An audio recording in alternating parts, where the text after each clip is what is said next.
It's a very different mixed story. So it's from state to state it varies. It differs from from the region to region it is varying. In certain states where there is a labor availability, the demand is good. In certain states which had got a lot of migrant labor, so the story is different. Anyway, but if you look at it, the government spending has been a little high.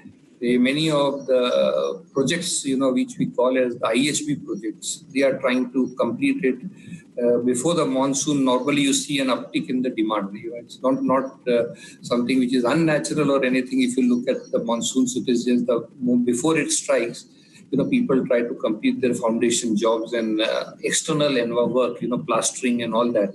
And then they get inside the house where the cement demand is little low, but it is also not that low. So this is one thing which is an issue today as of now. In central India, you have a little more labor, so it is little availability is better. In south, if you go down, it is a weak market, and especially very labor-intensive markets which had migrant labor, they are having a problem.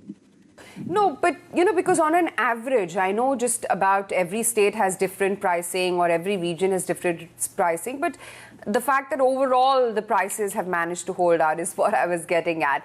But, now to capacity utilization levels, Jamshed.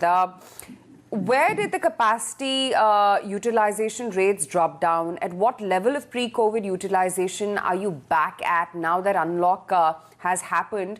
And can you ramp up despite the impending monsoon disruption?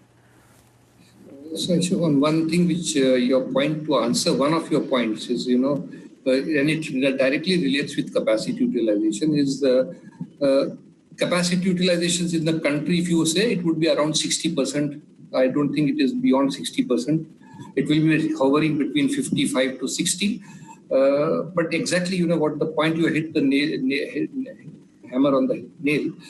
And the issue is today, many of the cement companies will have a very high break-even because of their debts.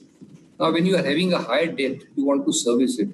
Now, when you want to service it at a lower volume, you have got to make a little more margin than what you are making at 70% utilizations if you are to break even at 50. And if you are operating at 50, so you are not making any margins. So the pressure on every cement company will be to keep the prices up because you got to make the same amount of margin out of a lower volume.